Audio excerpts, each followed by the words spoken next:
On tap, Stone IPA. Hi, I'm James Knott, and this is your Better Beer Authority. Today, we are visiting another beer from Stone Brewing Company in Escondido, California.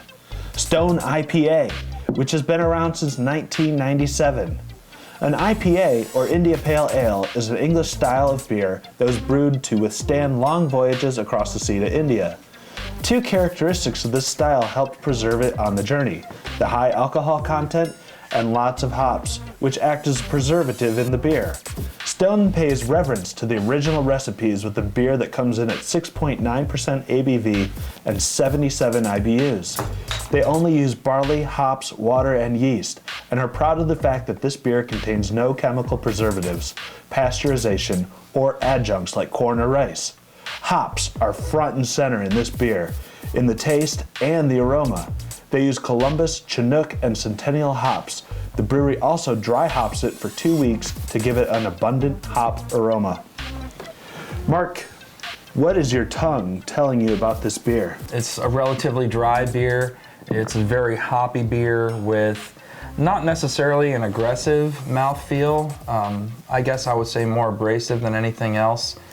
The actual flavor of it came off as maybe a citrusy, kind of like a orange peel, something to that nature, and almost a little rubbery. I know that's kind of rubbery. Yeah, I know that's kind of weird to describe as a beer, but initially that's kind of what my taste buds were telling me with the beer. So more citrusy than pine?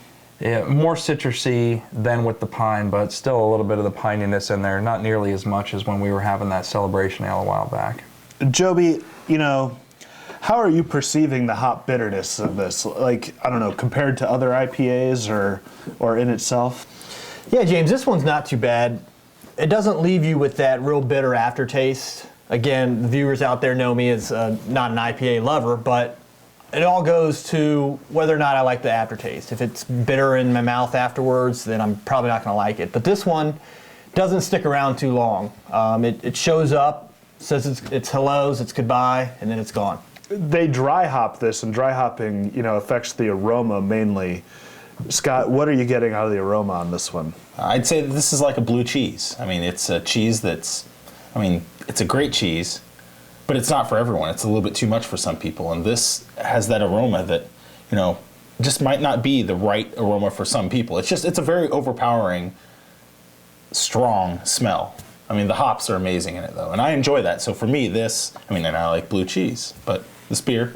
Okay. I don't know. When I smell it, I don't know about you guys, but I'm not getting all that much a different aroma than, you know, a normal beer. Or blue cheese.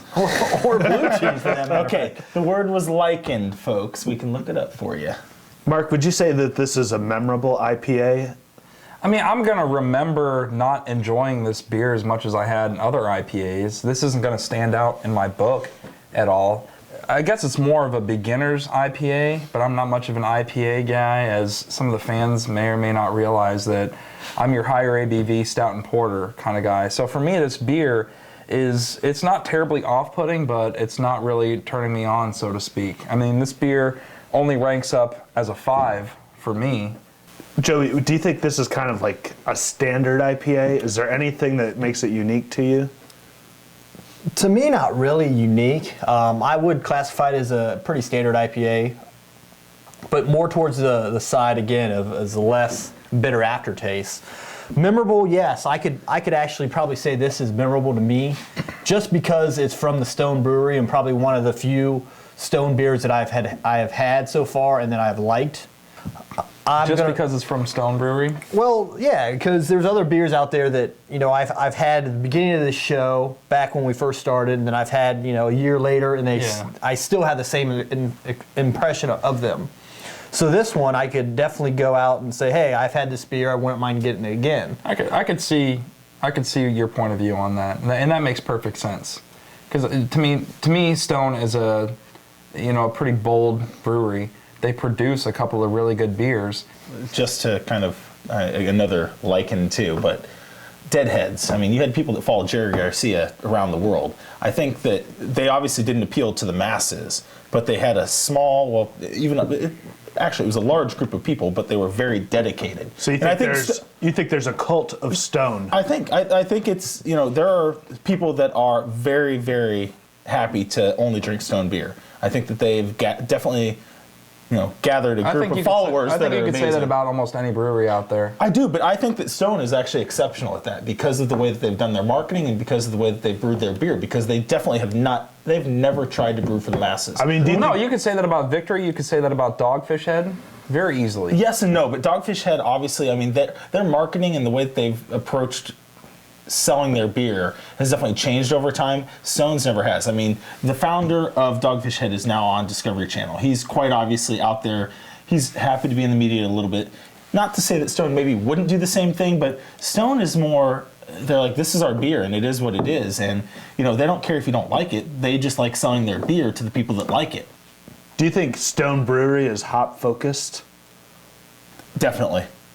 Yeah. Absolutely, which I love. I mean, there's probably beers out there that aren't nearly as focused on hops that I just don't know about, but from Stone IPA, Cali Belgique is a very hoppy beer that they do.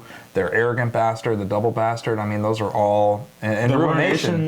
Yeah, I mean, those are all very high, aggressively hopped beers. Joby, what's your rating? Well, I'm going to go with a 6 there. And just to piggyback off of what Mark said a little bit about the Stone and the Stone Double, I had the Stone Double Bastard at the Columbus Beer Fest this past month, and that was much more enjoyable to me than the regular Arrogant Bastard because it didn't have the bitter aftertaste. I've heard that it's a little smoother. Yeah, it's definitely smoother, and it stops. You get that big burst of hops, but then it stops. What's your rating?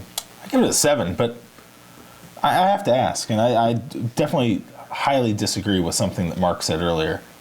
Bring it on. I'd punch him. No, I highly disagree with what Mark said earlier. I don't understand how this can be a beginner's IPA. Stone, there's nothing beginner about Stone. They are bold, in-your-face up front. I support that, acknowledge it. I'm not gonna, I'm not gonna retract my statement, but I can understand maybe I should have chose a different way of going about it. Maybe not necessarily a beginner's IPA, but definitely not necessarily an expert's IPA. If I was going to recommend a beginner's IPA, I'd say Southern Tier IPA. Absolutely, I agree. Okay, so more of a step between beginners and intermediates IPA. Is that fair, Scott? Why don't you shut your face? Do you guys want to hug? You guys want to hug? I want to dry hop him. All right, enough with the dry hopping. Stone IPA scores a 6.0 on the BBA scale. Are you a hophead? What's your favorite IPA? Have you found a beer that's too hoppy for you? Let us know in the comments section. Thanks for watching. I'm James Knott, and this is your Better Beer Authority. Better Beer Authority.